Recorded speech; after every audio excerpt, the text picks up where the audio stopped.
할렐루야. 네. 집에서 우리 유튜브로 새벽 기도 하시는 여러분, 또 함께 성전에 와서 예배하는 여러분 위에 하나님의 축복이 넘치기를 주의 이름으로 축원합니다. 이제 코로나19가 어느 정도 이제 변곡점에 오지 않았나 하는 생각을 합니다. 또 어제부터 시작된 이 특별 새벽 기도를 통해서 하나님께서 이 민족을 꼭 국민에게 주셔서 코로나19가 잡히도록 도와주시기를 원하고, 또 확진을 받은 분들 완치율도 높아질 수 있게 되기를 바라고, 특별히 최전선에서 수고하는 우리 정부 당국자들, 의료진들 위해서 우리가 주님의 이름으로 중보기도 합니다. 지금은 기도로 모아야 할 때입니다. 자꾸 여기서 비판하고 저기서 비판하고, 어떤 의미에서 우리 한국의 언론 자유가 사실은 엄청나게 향상되어 있습니다만은, 기자들이 느꼈을 때에는 한국의 언론 자유 만족도가 생각보다는 적다는 겁니다.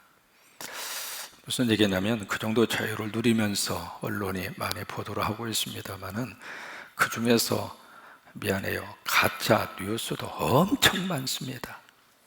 그러니까 지금 우리 살고 있는 세상은 어떻게 이 가짜와 진짜를 구별할까? 그러니까 모든 소식이라고 해서 다 100% 옳은 것도 아니고, 유튜브 동영상이라고 해서 다 근거를 가지고 하는 말도 아니고, 그래서 어쨌든 최전선에서 수고하는 분들을 위해서 우리가 지금 기도로 함께 중보하고 이 어려움과 이 국난을 잘 극복해낼 수 있도록 오늘도 함께 기도할 수 있게 되기를 바랍니다. 이번에 이 바이러스 이 사태를 겪으면서 가장 중요한 기본 위생 수칙이 얼마나 중요한가, 그것을 뼈저리게 느낍니다. 그것이 바로 뭐냐면 손 씻기입니다. 우리가 마스크 쓰는 것도 참 필요하겠습니다만은, 또 하나 마스크 쓰는 것과 비교해서 또 하나 정말 중요한 것이 손 씻기예요. 이게 아이들을 잘 손을 씻을 수 있는 위생 교육만 제대로 시켜주어도 아이들이 이 배탈 나는 거 있잖아요, 배탈의 90%를 방지할 수 있다는 겁니다. 그 정도로 이 손 씻는 것이 그렇게 중요해요. 근데 이 손 씻는 것을 믿음으로 결부시킨 민족이 있는데, 그 민족이 유대 민족입니다. 그래서 정결의식이라고 하는 이름으로 손 씻는 것을 철저하게 그들이 시킵니다. 그래서 14세기에 우리가 알고 있는 대로 페스트라고 해서 대유행병이 유럽을 확 하고 휩쓸었잖아요. 그때 유럽 국민의 3분의 1이 죽었습니다. 근데 그 죽어가는 그 속에서도 유태인들은 살아났습니다. 그래서 이제 오해를 받았어요. 저 유태인들이 이 페스트 흑사병을 이렇게 유포하는 원흉이다. 그래서 이제 사냥식으로 유태인들이 많이 죽었습니다만은, 그때 그런 전염병 속에서 유태인들이 안 죽고 살아난 이유 중에 하나가 그 손 씻는 정결법이에요. 이분들은 하루에 몇 번을 씻는가? 9번을 씻습니다. 9번을 손을 씻는데, 이 손을 씻을 때 손을 씻는 방법이 20가지입니다. 오른손을 먼저 씻고 그 다음에 왼손을 씻고요. 그 다음에 한번 해보겠습니다. 오른손을 씻고 왼손을 씻고 그 다음에 손가락 마디를 하고 그 다음에 손목을 씻고, 이런 식으로 해서 20가지가 있습니다, 손을 씻는 방법이. 그 다음에 손을 씻은 다음에는 어떻게 하냐면 비벼서 말립니다. 우리는 이제 수건으로 말리잖아요. 비벼서 말려요. 그런 식으로 해서 이제 식사를 하기 전에 9번 손을 씻고요. 그 다음에 식사하기 전에 만약에 그 손으로 코를 만지거나 이마를 만지거나 옷을 만지면 다시 가서 도로 씻어야 됩니다. 그 정도로 철저하게 정결의식을 통해서 손을 씻습니다. 하여튼 앞으로 우리 가정에서 손 씻는 것만 잘 지켜가면은 이 전염병에서 많이 예방이 될 수 있습니다. 오늘 누가복음 13장에 예수님이 어제 그 말씀을 하세요. 2가지의 사건을 이야기하십니다. 갈릴리에서 있었던 끔찍한 하나의 사건. 사람은 십자가형으로 빌라도가 죽였고, 그리고 그 유대인들의 피를 이방인의 제사의 신전에다가 섞어서 바치는 끔찍한 사건이 지금 언급을 하고 있죠. 그러면서 이제 그 사건을 언급을 하면서 그 사람들이 그렇게 된 것은 지금 살아있는 사람보다도 훨씬 죄를 많이 지어서 죗값으로 그들이 그런 형을 받게 됐고 그런 비참한 죽음을 당하지 않았느냐, 그 생각을 일반적으로 다 할 수가 있는 거죠. 거기에 대해서 예수님이 하시는 말씀은 3절입니다. 3절과 5절에 똑같이 그렇게 말씀을 하세요. 이제 두 번이나 반복해서 말씀을 하시는 거죠. 너에게 이르노니 아니다. 예수님이 분명하게 여기서 말씀을 하시는 거예요. 그들이 지금 살아있는 너희들보다도 죄가 많아서 천벌을 받아서 그와 같은 형을 당하고 그렇게 죽은 줄 아느냐, 그렇게 생각하고 이 사건을 끝낸다고 그러면은 그것은 잘못된 것이다. 아니다. 그리고 하시는 말씀이 너희도 이제 그들의 관심은 바로 갈릴리 사람들, 그 형을 받은 그들에게 있었다면 예수님의 관심은 살아있는 너희, 지금 이 말을 듣고 있는 너희도 만일 회개하지 않으면 다 이와 같이 망하리라. 그러면서 두 번째 사건을 예수님이 언급을 하십니다. 이 망대 사건입니다. 망대를 건축하다가 18명이 갑자기 압살을 당합니다. 그 사건을 보면서도 똑같은 그런 생각을 하는 거예요. 그 사건의 현장에 있었던 사람들이 죄를 많이 지어서 그들이 갑작스럽게 유명을 달리하고 그렇게 압살을 당해서 죽은 것으로 생각하고 그 사건을 만약에 덮어버린다면 그것은 옳은 생각이 아니라고 하는 거예요. 그러면서 이제 5절 말씀에 너에게 이르노니 아니다. 두 번이나 예수님께서 아니다 그렇게 말씀을 하시잖아요. 그 다음에 너희도 만일 회개하지 아니하면 다 이와 같이 망하리라. 그러니까 두 가지의 사건을, 역사적인 두 가지의 사건을 우리에게 언급을 하시면서 하시는 말씀의 가장 중요한 내용은 뭐냐면 회개하면 산다 그 말이에요. 어떤 사건을 들여다볼 때 그 사건의 내용도 중요하지만 그 사건을 통해서 하나님이 우리에게 주시고자 하는 영적인 메시지가 뭔가, 그것을 우리가 빨리 그것을 깨닫고 그리고 나서 하나님 앞에 잘못한 것을 뉘우치고 돌아서고 회개하면 살리라, 회개하면 살리라, 회개하면 살리라. 그 메시지를 지금 예수님이 한 번도 아니고 두 번씩이나 말씀을 하시는 거예요. 그리고 나서 이제 오늘 본문의 말씀을 비유로 말씀을 하십니다. 여기에 무화과나무, 어떤 사람이 여기에 그 포도원에 무화과나무를 심었습니다. 여러분, 포도원에는 포도나무를 심어야지 왜 거기에 무화과나무를 심습니까? 벌써 이제 여기에 포도원, 이스라엘을 상징하는 세 가지의 나무가 있습니다. 첫째가 포도나무고, 두 번째가 무화과나무이고, 세 번째가 감람나무예요. 이것은 모두가 이스라엘을 상징하고 있거든요. 그러니까 포도원에 무화과나무를 심었다, 가장 좋은 조건입니다. 그 나무를 심었는데 이게 때가 돼서 열매를 맺혀야 되는데 열매가 없습니다. 무려 몇 년을 기다렸느냐면 3년을 기다렸습니다. 이 3년이라는 기간은 작은 기간이 아니거든요. 충분히 기다려 준 거예요.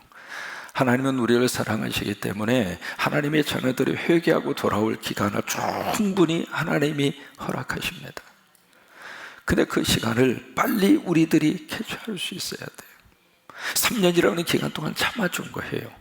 여러분, 우리 민족을 향하여 하나님이 지금 휴전선에 지금 남북한 긴장 관계 속에서 지금 해방된 지 70년 동안 하나님이 우리 민족을 하나님께서 참아주시고 우리 민족을 하나님이 보호하시고 여기까지 인도해 주신 겁니다. 그러면 이 3년 동안 기다렸는데 딱 보니까 열매가 없습니다. 기대했던 열매가 무화과나무를 통해서 거둘 수가 없는 거예요. 그러니까 여기에 7절에 보시면 주인이 와서 찍어버리리라. 요한복음 15장에 보시면은 열매를 맺지 아니하는 가지마다 제하여 버리리라. 그러니까 이 주인의 입장으로서는 땅만 지금 소비하고 있는 거잖아요. 무용지물이잖아요. 무화과나무는 왜 심었는가? 관상수가 아닙니다. 그것은 열매를 위해서 심은 거거든요. 그러니까 목적에 합당한 결과가 나오지 않으니까 존재의 이유가 없는 거죠. 그래서 이제 그걸 찍어버리리라. 그러니까 이제 무화과나무를 돌보는 종이 와서 사정을 합니다. 1년만 더 기다려달라고. 1년만 더 기다려달라고.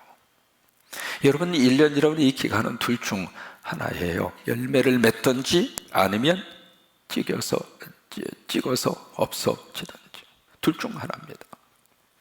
그러니까 1년 동안 이 종의 입장으로서는 무화과 나무의 생명이 문제입니다.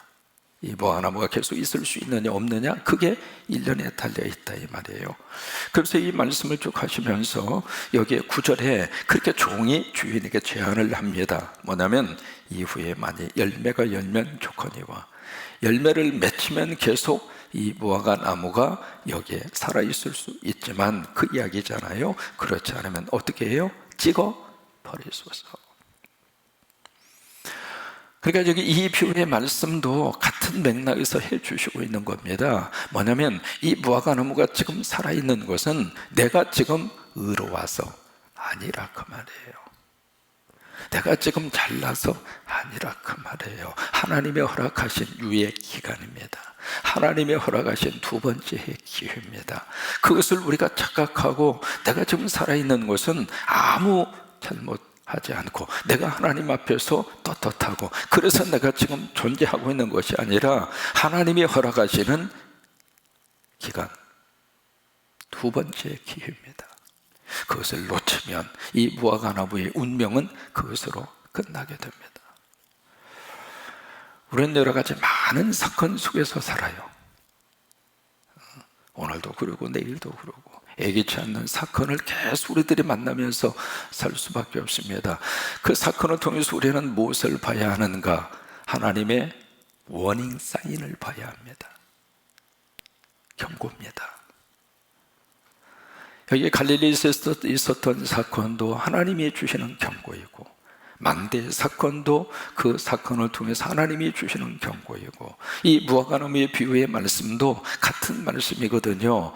지금 내 삶 속에 아니면 우리들 주변 여건 속에 지금 잘 돌아가고 있으니까 모든 것이 다 완벽하다, 그건 아닙니다.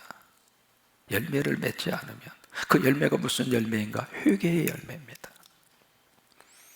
하나님은 저와 여러분들에게, 우리 교회에게 하나님께서는 회개의 열매를 지금 원하십니다. 그 열매가 있으면 괜찮지만 열매가 없으면 찍어 버리리라. 어떤 면에서 참 무서운 하나님의 경고의 말씀이죠. 우리는 그 워닝 사인을 잘 볼 수 있어야 돼요. 지금 우리가 겪고 있는 코로나19도 마찬가지입니다. 이 코로나19가 어떤 의미를 가지고 있는가? 세상을 향한 경고입니다. 이번에 우리가 이 사건을 겪으면서 코로나19, 이 바이러스에 대한 전문가가 다 됐습니다. 어제 말씀드린 것처럼 앞으로 인류가 멸망하는데 몇 가지 내셔널 지오그래픽에서 이야기했던 몇 가지 요인들이 있습니다. 그 중에 첫 번째가 바로 뭐냐면 합성 바이러스입니다. 그 합성 바이러스가 바로 뭐냐면 지금 북한도 그러고 이번에 처음에 시작이 됐던 중국의 우한도 마찬가지입니다. 그 우한 지역에 뭐가 있었는가? 거기에 바이러스 실험소가 있었다는 이야기 우리 다 알고 있잖아요. 바이러스 연구하는 연구소가, 중국에서 가장 큰 바이러스 연구소가 우한에 있었단 말이죠. 그런데 북한에도 이 바이러스를 이게 무기화하려고 하는 그런 세력들이 지구상에 있습니다. 거기서 이제 나온 것이 바로 합성 바이러스거든요. 근데 이게 1979년 3월 달에 소련에서 무슨 일이 있었는가? 거기에 이제 합성 바이러스 탄저균, 우리 그렇게 기억하고 있잖아요. 탄저균. 그 탄저균이라고 하는 것이 합성 바이러스입니다. 인위적으로 바이러스를 무기화한 거예요. 근데 그 탄저균이 조금 유출이 됐습니다. 유출이 된 그것 때문에 순식간에 수백만 명이 죽었습니다. 그것을 가리켜서 바로 생화학의 체르노빌 사건이다, 그렇게 이야기를 합니다. 앞으로 인류가 멸망하는데 가장 지금 위험한 요소가 바로 그 합성 바이러스예요. 바이러스를 무기화하는 거예요. 이번에 지금 우리가 겪고 있는 이 코로나19는 변형이 있잖아요. 변형. 그러니까 자연 속에서 나온 변형이라 그 말이에요. 근데 이것이 인위적으로 바이러스를 어떻게 인간이 무기로 만들어서 그것을 퍼뜨린다면 이 인류의 미래가 있겠는가? 우리는 이 경고의 메시지를 들을 수밖에 없습니다. 과연 이 인간의 지금 어느 쪽으로 흘러가고 있는가? 여러분, 우리 타이타닉 사건 우리는 기억하고 있습니다. 1912년 4월 10일 2200명이 그 당시에 가장 초호화 유람선입니다. 영국에서 출발을 해서 뉴욕까지 오는 대서양을 횡단하는 유람선입니다. 그 타이타닉호가 출발을 하고 나서 5일 만에 거대한 빙산과 부딪혀서 2200명 가운데 몇백 명 구조되고 나머지 다 물속에 가라앉아서 수장을 당했습니다. 그런데 이 타이타닉호가 출발한 다음에 4일째, 딱 4일이죠. 4일 지난 다음에 본부로부터 무선이 왔습니다.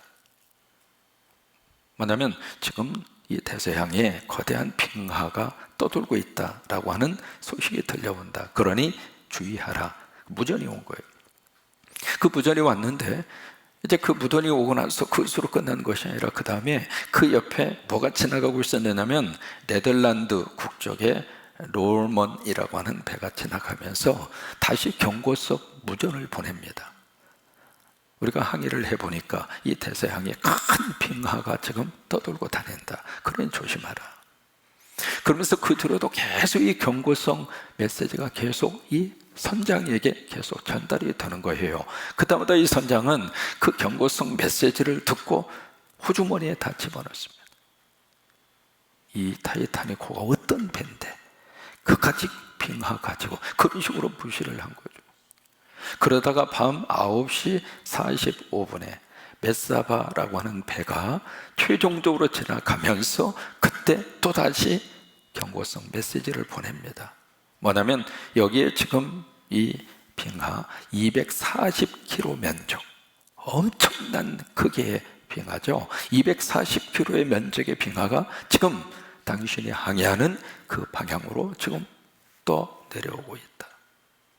근데 그 경고성 메시지를 누가 받았느냐면 무선사가 받았어요. 그 당시에는 다 무선으로 다 통화를 했잖아요. 무선사가 받았는데 그 무선사 이름이 필립이라고 하는 사람이에요. 그 사람이 그 경고성 메시지, 그것이 6번째 경고 메시지였습니다.